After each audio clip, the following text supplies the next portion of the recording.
St. Francis de Sales once said, "Unhappy is love without the Savior's death. Love and death are so mingled in the Savior's passion that we cannot have one in our hearts without the other." In layman's terms, to appreciate Christ's love for us, we have to reflect on his death. The powerful image of the crucifix helps us to do so.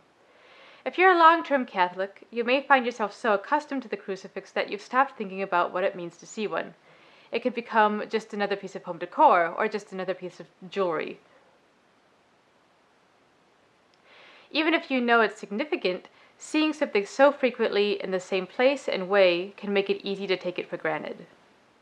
On the flip side, if you're not already used to the crucifix, you may have an aversion to it. The image shows a man undergoing extreme torment unto death. That's an uncomfortable image, so it's tempting to look away.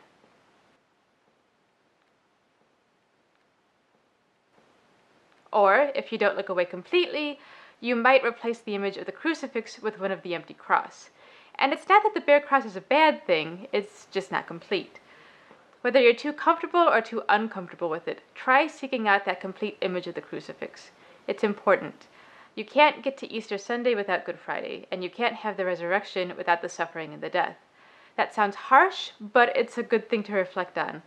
When you think about how terribly Christ suffered to save us, to save you, you can gain a greater awareness of how deep his love for you truly is. That awareness can deepen your love for him in turn and bring you closer as a result. Think about how we are with the simple acts of love we show each other. How did you feel the last time someone sacrificed even a little out of love for you?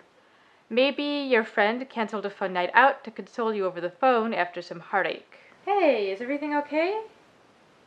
Oh, I'm sorry to hear that. Maybe your spouse cleaned the bathroom when it was your turn just because you hate that chore so much. Or maybe you discovered that your parents gave up their dreams of traveling the world so they could set aside enough money to send you to college. Whatever it was, and whoever was responsible, I'm guessing that at that moment, their act of love increased your affection and sense of love for them too. If simple acts of love can bring you closer to someone, how much more might the greatest act of love bring you to God? Here's my challenge. If you don't already own a crucifix, get one. It could be one you wear around your neck, hang on the wall, place at a desk, it doesn't matter. And if you have one already, great! But move it temporarily to a new spot, one where your gaze will naturally travel during the day.